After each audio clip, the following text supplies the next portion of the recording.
UKLO 1 year masters. No IELTS required up to 5 years visa. High visa success rate. నమస్తే. ఎన్నో ముఖ్యమైన విషయాలు, ఆధ్యాత్మిక విషయాలు ఎన్నో మన ఛానల్లో ప్రసారం అవుతూ ఉంటాయి. మనందరికీ సుపరిచితులు, ముఖ్యులు, తండ్రి సమానులు, చెప్పే ప్రతి మాట కూడా అక్షర సత్యం. అలాంటి వ్యక్తితో కొన్ని కార్యక్రమాలు చేసేటప్పుడు మనం చాలా అంటే చాలా ఆనందపడాల్సిన విషయం అనిపిస్తుంది. ఎందుకు అంటే మనం చేసే కార్యక్రమాలు ఏదైనా కూడా ప్రజల వరకు వెళ్ళి వాళ్ళు ఎంతో కొంత జ్ఞానాన్ని సంపాదించి నలుగురికి షేర్ చేయటం వలన చాలా అంటే చాలా ఇటు ఛానల్కి, ఇటు మాకు, చేసే కార్యక్రమం చేసే వాళ్ళకి, గురువు గారికి, అందరికీ కూడా ఆనందదాయకం అనిపిస్తుంది. దానికి సంబంధించి వినాయక చవితికి సంబంధించిన ఒక సిరీస్లా చేస్తూ ఉన్నాం. వినాయక చవితి ముందు రోజు చేసుకునే గౌరీ వ్రత విశేషాలు ఈ వీడియో ద్వారా తెలుసుకున్నాం. తర్వాత వినాయక చవితి, ఆ తర్వాత ఈ మాసంలో వచ్చే ముఖ్యమైన పండుగలు, ఇవన్నీ కూడా వరుస క్రమంలో చేయడం జరుగుతుంది. ప్రతి వీడియోని కూడా ఫస్ట్ నుంచి లాస్ట్ వరకు వాచ్ చేసే ప్రయత్నం చేయండి. వీడియో మీకు నచ్చితే తప్పకుండా లైక్ చేసి షేర్ చేయండి. గురువు గారిని కలవాలి అనుకుంటే స్క్రీన్ మీద కనపడే నెంబర్కి కాల్ చేయండి. మీకు ఎలాంటి జాతకానికి సంబంధించిన దోషాలున్నా, వాస్తుకు సంబంధించిన దోషాలున్నా చక్కగా మీ జాతకాన్ని చూసి చెప్పడం జరుగుతుంది. నమస్కారం గురువు. నమస్కారం అమ్మా. గౌరీ వ్రత విశేషాలు ఎలా చేసుకోవాలి, అసలు గౌరీ వ్రతం ఎందుకు చేసుకోవాలి, ఎవరు చేసుకోవాలి, ఈ విషయాలన్నీ కూడా చెప్పండి తల్లి. శ్రీ గురుభ్యో నమః. శ్రీ మహాగణాధిపతయే నమః. గురు బ్రహ్మ గురు విష్ణు గురుదేవో మహేశ్వరః.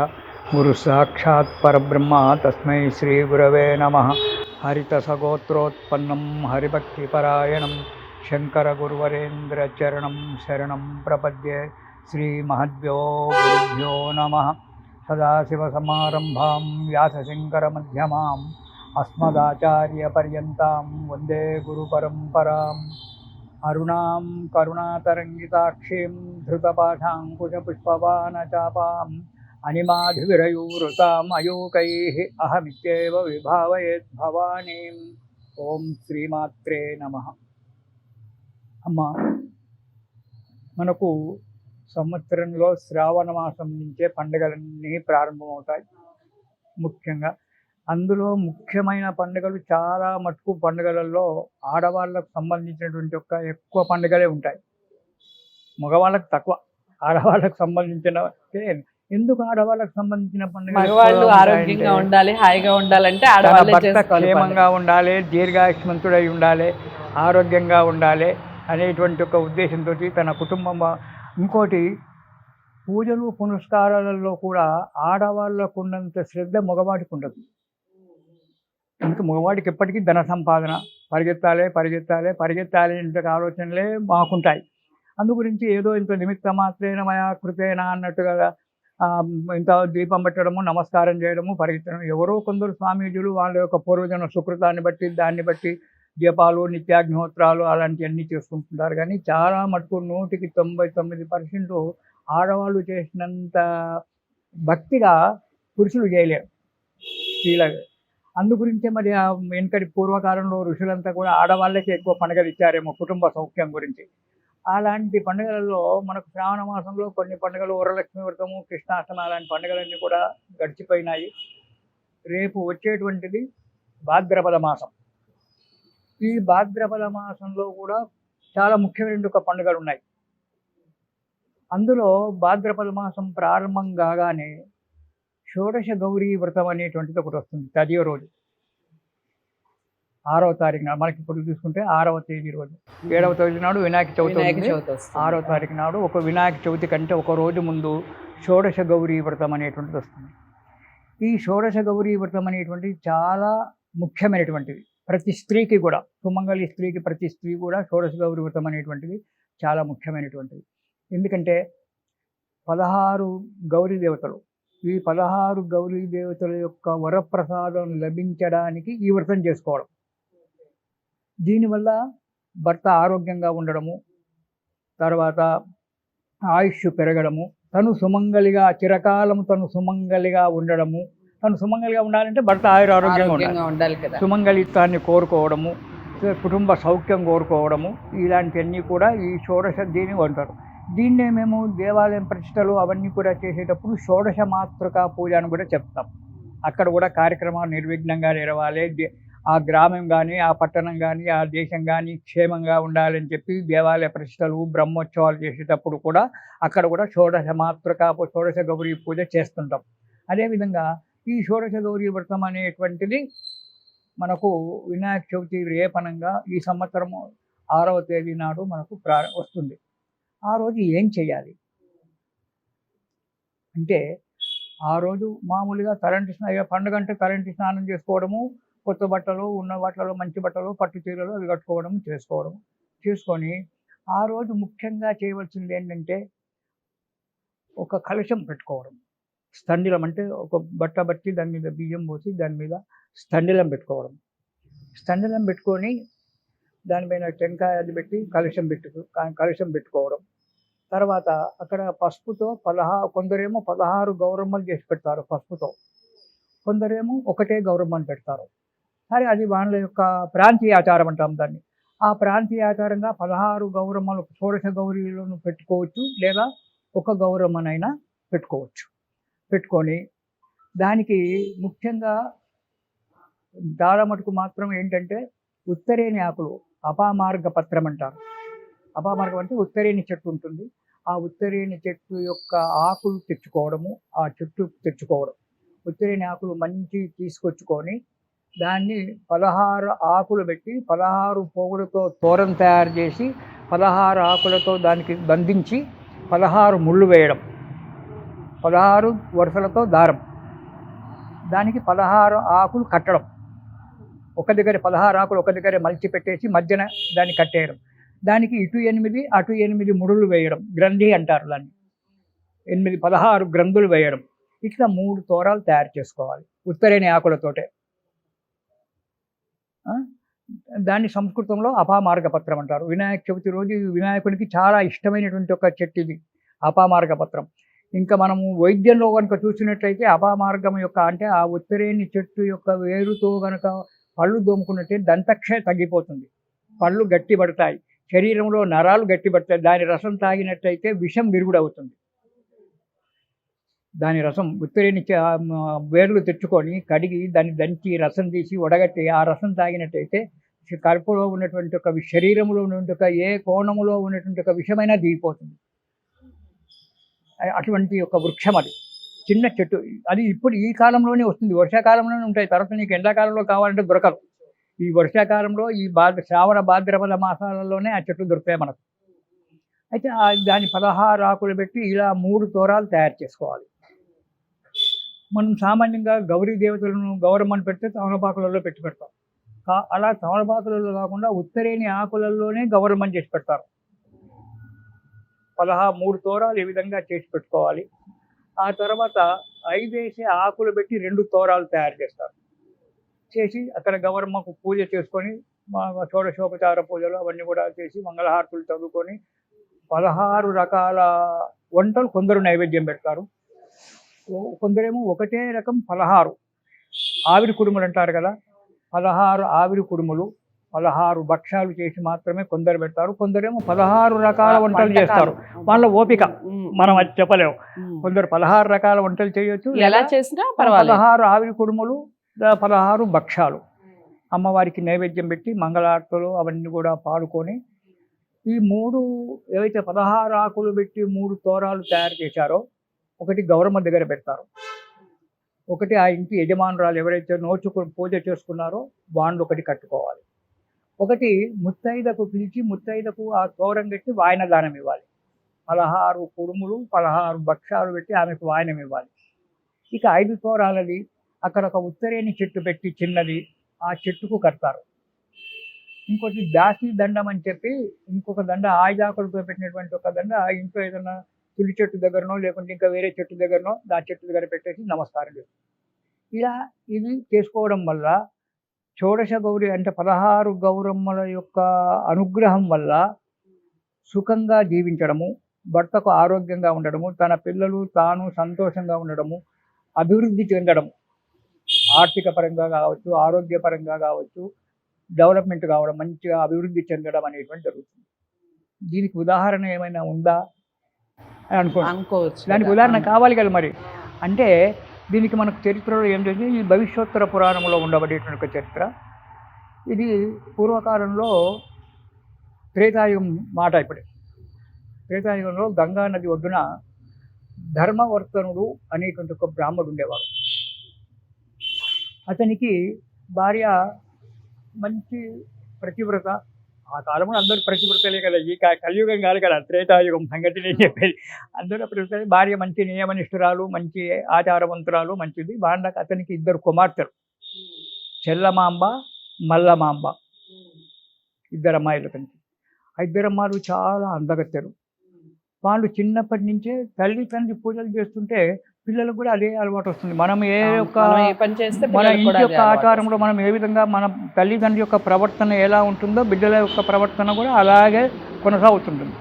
అలాగే తల్లిదండ్రి ఎప్పుడూ నియమము నిష్ఠ ఆచారంలో ఉంటుంటారు కాబట్టి ఆ చెల్లమాంబ మల్లమాంబ కూడా అదే విధమైనటువంటి ఒక ఆచారంలో మంచిగా చిన్నప్పటి నుంచే పూజలు పునస్కారాలతో ఉండడము చేయడము.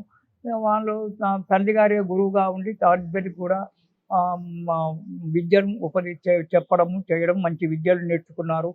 వాళ్ళు వయసు వచ్చేటప్పటికి చాలా అందగత్తారు, మంచి స్వరగ్రూపులైనారు అమ్మాయిలు ఇద్దరు. అప్పుడు మగధ దేశం నుంచి ఒక రాజకుమారుడు, మాగధ దేశం నుంచి ఒక రాజకుమారుడు, 2 మాలే. మగధ దేశము మాగధ దేశం.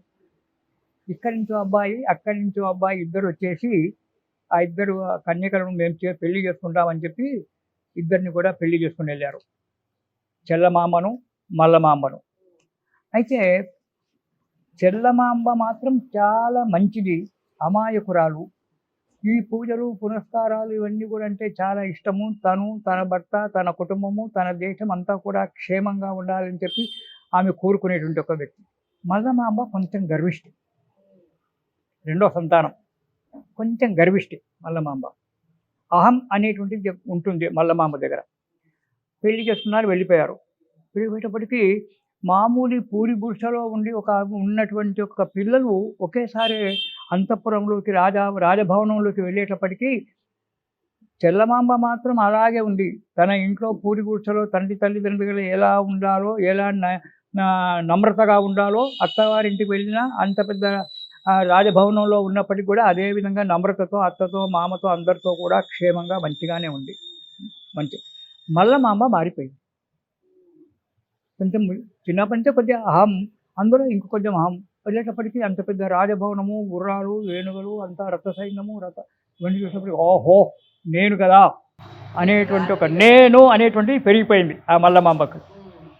పెరిగిపోయిన తర్వాత కొంతకాలం గడిచింది. నేనే ఉన్నాను, ఇంకా ఇంత సంపద ఉండగా మళ్ళీ పూజలు పునస్కారాలు ఎందుకు? ఎక్కడ చూసినా డబ్బే, ఎక్కడ చూసినా పనివాన్లే, ఎక్కడ చూసినా సైనికులే, అడిగేస్తే సైనికులు కాపలా. ఇలాంటి ఒక రాజ టీవీ ఉండగా ఇంకా నేను పూజలు పునస్కారాలు చేసి ఇంకా కోరుకోవాల్సింది ఏముంది? నా భర్త గురించి నేను క్షేమం కోరాలి. వెనక సైనికులే ఉన్నారు అతనికి ఏది కాకుండా, ఎప్పుడు రక్షణే ఉంది. ఇంకా నేను దేవుని కోరుకునేది ఏంటి అనేటువంటి ఒక ఆలోచనలో, అహంకారంతో, అహంభావంతో ఈ షోడశ మాతృక యొక్క పూజను మర్చిపోయింది. తృణీకరించింది, మర్చిపోవడం కాదు, అవసరం లేదనుకుంది, తృణీకరించేసింది. చల్లమాంబ మాత్రం కంటిన్యూషన్ చేస్తుంది. ఈమె మాత్రం మల్లమాంబ తృణీకరించింది. తృణీకరించేటప్పటికీ భర్తకి ఈ విషయం తెలియదు. అతనికి మాగధ దేశాలకు ఏదో చేసుకుంటుండే అనుకుంటుండే. ఆయనకు ఈమె చేసేటువంటి ఒక పూజ విషయం తెలియదు. తల్లిదండ్రి తనకి అమ్మాయికి ఉపదేశం ఇచ్చిండు, ఈ పూజ చేసుకోవాలని చెప్పింది తెలియదు. ఆయన ఉన్నాడు. యుద్ధాలు అవుతున్నాయి, భయంకరమైన యుద్ధాలు, రాజ్యాలు పోయినాయి, అన్నీ పోయినాయి, సంపద పోయింది, రాజ్యము పోయింది, అడవి పాలైపోతున్నారు. ఎప్పుడైతే వ్రతం వదిలిపెట్టిందో, భగవంతుని అమ్మవారిని తిరస్కరించిందో మల్లమాంబ, అప్పుడు కష్టాలు ప్రారంభమైనాయి. మల్లమాంబకు చాలా విపరీతమైన కష్టాలు వచ్చాయి. ఏంటి కష్టాలు వచ్చినాయని చెప్పి అనుకుని భర్తో దిక్కైపోయినాడు, భార్యో దిక్కైపోయింది. కొన్నాడు ఇద్దరు అడవిలో ప్రయాణం చేస్తున్నారు. మల్లమాంబ యొక్క భర్త ఇద్దరు కూడా తినడానికి తిండి కూడా లేకుండా అడవిలో తిరుగుతున్నారు. రాజ్యాలు పోయినాయి. అలాంటి పరిస్థితుల్లో ఓనాడు ఆ దారి తప్పి భర్తో దిక్కైపోయినాడు, భార్యో దిక్కైపోయింది. ఈ మల్లమాంబ అడవిలో తిరుగుతూ ఉంది. ఎక్కడ పోయినా కానీ కనీసము తాగడానికి నీళ్లు కూడా దొరకడం లేదు. ఎక్కడ చూసినా ఎండిపోయినటువంటి ఒక నదులు కనబడుతున్నాయి. చెట్టు ఉంది, చెట్టు మీద పండ్లు మస్తుగా ఉన్నాయి, కానీ ఒక పండు దుంప అక్కడ ఆ పండు తినడానికి ఒక పక్షి కూడా రావడం లేదు. గడ్డి చుట్టూ గడ్డి ఉంది, అందులో దూడ నిలబడింది, ఆ దూడ కూడా గడ్డి తినడం లేదు. ఇటువంటి ఒక విపరీతమైనటువంటి ఒక అపశకనాలు, విపరీతమైనటువంటి ఒక బాధలు కనబడుతున్నాయి మల్లమాంబకు. తిరిగింది తిరిగింది, ఎక్కడ కనీసం దాహం తీర్చుకోవడానికి ఒక చుక్క నీళ్లు కూడా దొరకడం లేదు. అలాంటి సమయంలో మల్లమాంబ ఆ మధ్యాహ్నపు టెండలో ఓ చెట్టు కింద పడిపోయింది. పడిపోయేటప్పుడు ఏం చేసింది అమ్మ? అమ్మ గౌరీ గౌరీ తల్లి హేమంత భాగ్యవతి అని చెప్పి ఆ అమ్మవారిని తలుచుకుంటూ పడిపోయి మూర్చపోయింది. అప్పుడు గుర్తొచ్చింది గౌరీమాత. ఆ కష్టంలో అప్పుడు గుర్తొచ్చింది అమ్మాయికి. అప్పుడు అనుకోకుండా, అది పూర్వజన్మ సుకృతమో ఏమో, అనుకోకుండా ఆ సమయంలో అమ్మ గౌరీ భాగ్యవతి అని చెప్పి ఆ అమ్మవారిని, ఆ పార్వతీదేవిని తలుచుకుంటూ అలాగే పడిపోయి మూర్చపోయింది. మూర్చపోయినప్పుడు కొద్దిసేపటికి మళ్ళీ తెలివి వచ్చింది. వచ్చేటప్పటికి దూరంగా కొందరు నోముకుంటున్నారు, పూజలు చేసుకుంటున్నారు. కానీ ఈయనకు నేను పూజ మర్చిపోయినా అనేటువంటి ఒక జ్ఞానం లేదు, ఆలోచన లేదు. అలా ఏడుస్తూ పడిపోయింది. లేవడానికి కూడా శక్తి లేని ఒక పరిస్థితి ఏర్పడింది. అప్పుడు అమ్మ గౌరీ అని ఎప్పుడు అనుకుందో, ఆ గౌరీదేవి ఒక ముసలి స్త్రీగా వచ్చింది.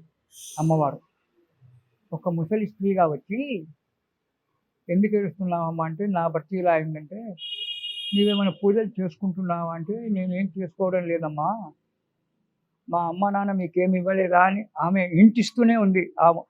ఎవరైతే గౌరీదేవి ఒక వృద్ధ స్త్రీగా వచ్చిందో ఆమె ఇంటిస్తుంది. మీ చిన్నప్పుడు మీ అమ్మ నాన్న ఏమైనా పూజలు నీకు ఇవ్వలేదా పెళ్ళప్పుడు అని అడిగింది. అంటే ఏమో అమ్మ నాకు జ్ఞాపకం లేదండి. ఇచ్చుదానా, మీ అమ్మ నాన్న నీకు షోడశ గౌరీ వ్రతం అనేటువంటి దాన్ని నీకు ఉపదేశం ఇచ్చారు, మీకు మీ అక్కకి ఇచ్చారు, మీ అక్కగారు చేసుకుంటున్నారు, సంతోషంగా ఉంది. నువ్వు మర్చిపోయావు కాబట్టి ఈ కష్టాలు అన్నీ వచ్చాయి, అది మర్చిపోవద్దు, అది చేసుకోవాలి, అది తప్పదు అని చెప్పింది. మరి ఎలా అంటే లేదు, అక్కడ నది ఒడ్డున దేవతలు చేసుకుంటున్నారు. ఈరోజు భాద్రపద శుద్ధ తదియ, ఈరోజు షోడశ మాతృకా వ్రతం, షోడశ ఉమా వ్రతం అంటారు, షోడశ గౌరీ వ్రతం అంటారు, షోడశ మాతృకా వ్రతం అంటారు. అది అక్కడ దేవతలు నోచుకుంటున్నారు, అక్కడికి వెళ్ళి వాళ్ళు చెప్తారు అని చెప్తే, అక్కడికి ఆమె ఎలాగో కష్టపడి నది ఒడ్డుకి వెళ్ళేటప్పటికీ అక్కడ దేవతలు వాళ్ళంతా కూడా ఆ షోడశ మాతృకా వ్రతం అక్కడ చేసుకుంటున్నారు. అమ్మా మాకు ఈ నోము పట్టిస్తే బాగుంటుంది కదా, సరే ఇదివరకు నువ్వు నోచుకున్నావు కదా, నీకు ఇంకా కొత్తగా ఇచ్చేదేంటి, మాతో పాటు కూర్చొని నోచుకో అని చెప్పి మళ్ళీ ఆ నోము ఈ అమ్మాయి మల్లమాంబ మళ్ళీ తిరిగి ఆ నోము షోడశ గౌరీ వ్రతం అనేటువంటి మళ్ళీ తిరిగి పూజ చేసుకుంది. ఎప్పుడైతే పూజ చేసుకుందో ఇక్కడ ఆటోమేటిక్గా రాజ్యం వచ్చేసింది. శత్రురాజులు వచ్చి రాజుగారిని ఎక్కడో అడవిలో తిరుగుతూ ఉంటే ఆ శత్రురాజులు కనిపెట్టి తీసుకొచ్చి, అయ్యా మేము చాలా తప్పు చేసాం, మేము మీదకి దండెత్తి దానివల్ల మాకు కష్టాలు వచ్చినాయి, నీ రాజ్యం నువ్వు తీసుకొని ఇచ్చేసావు, ఇంకేం కావాలి, సంపదించేసి. అప్పుడు మల్లమాంబ వాళ్ళ దగ్గర ఆజ్ఞ తీసుకొని ఆ క్షింతలు అవి తీసుకొని, ఆ గౌరీ యొక్క మాత్ర అవి తీసుకొని దాని తోరము చేతికి కట్టుకొని ఇంటికి వచ్చింది. ఇంటికి వచ్చేటప్పటికి రాజ్యం వచ్చింది. భర్త క్షేమంగా సంతోషంగా నవ్వుకుంటూ ఉన్నాడు. వచ్చావా, ఎక్కడికి వెళ్ళావు అన్నాడు. అంటే నీకు వెళ్ళాను, నేను మా అమ్మ వాళ్ళు ఇచ్చేటువంటి ఒక షోడశ గౌరీ వ్రతాన్ని మర్చిపోయాను, అందుకే కష్టాలు వచ్చాయి అని చెప్పి ఈనాంచి నోముకుందామని చెప్పి మళ్ళీ షోడశ గౌరీ వ్రతాన్ని మళ్ళీ ప్రారంభం చేశారు. అప్పుడు వీళ్ళ సంపదలన్నీ వచ్చి ఆరోగ్యంగా ఉండి మంచిగా సుఖంగా సంతోషంగా కాలాన్ని గడుపుతున్నారు. కాబట్టి ఈ షోడశ గౌరీ వ్రతం అనేటువంటిది వినాయక చవితి కంటే ఒకరోజు ముందు వస్తుంది. ఇది ఆ రోజు సామాన్యంగా ఉత్తరేణి చెట్టు తెచ్చుకొని, ఉత్తరేణి చెట్టుకే పూజ చేసుకొని, ఉత్తరేణి ఆకులతో తోరం 16 ముడులతో తోరం కట్టుకొని, తోరగ్రంథి పూజ అవన్నీ కూడా మనకు పుస్తకంలో ఉంటాయి. తోరగ్రంథి పూజ అని చెప్పి అవన్నీ కూడా ఆ తోరగ్రంథి పూజని గౌరీ అష్టోత్తరాలతో పూజ చేసుకొని ఆ తోరాన్ని కట్టుకొని, ఒక తోరాన్ని ముత్తైదు మధ్యాహ్నము అదే సమయం వ్రత సమయంలోనో లేకుంటే సాయంకాలమో మీకు వీలున్నప్పుడు ఆ ముత్తైదులను పిలిచి ఆమెకు ఆ తోరం కట్టి వాళ్ళకు వాయన దానం ఇవ్వడము చేయడం, ఇలా చేసుకున్నట్టయితే ఈ గౌరీదేవి యొక్క అనుగ్రహం వల్ల సుఖంగా సంతోషంగా జీవిస్తారని చెప్పి మనకు భవిష్యోత్తర పురాణంలో ఈ యొక్క షోడశ గౌరి వ్రతం అనేటువంటి చెప్తారమ్మా. ఇది ఆడవాళ్ళకు చాలా ముఖ్యమైనటువంటి ఇది గౌరీ పూజ కాబట్టి అది చేసుకోవడం వల్ల సుఖంగా సంతోషంగా ఉంటారు. అందరూ కూడా ఆనందంగా ఉంటారు తల్లి. చాలా అంటే చాలా చక్కటి వివరణ. మనందరికీ కూడా అందరం చేసుకోవాల్సిన వ్రతం ఇది. తప్పకుండా ఆచరించే ప్రయత్నం చేయండి. డౌట్స్ ఏమైనా ఉంటే కామెంట్ బాక్స్లో తెలియచేయండి. ఇలాంటి వీడియోస్ని అందరికీ షేర్ చేయడం వల్ల ఎవరికైనా తెలియని వాళ్ళు తెలిసి ఇక నుంచి పాటించే ప్రయత్నం చేస్తారు. కథ కూడా ఎంతో చక్కగా ఉంది కదా. అసలు కారణం ఏమిటి, ఎందుకు చేసుకోవాలి ఈ గౌరీ వ్రతం అనేది మనందరికీ తెలిసింది కదా. వీడియోని లైక్ చేసి షేర్ చేయండి. ఛానల్ని సబ్స్క్రైబ్ చేసుకోండి. మరో మంచి అంశంతో మరో మంచి టాపిక్తో మళ్ళీ కలుద్దాం. నమస్తే.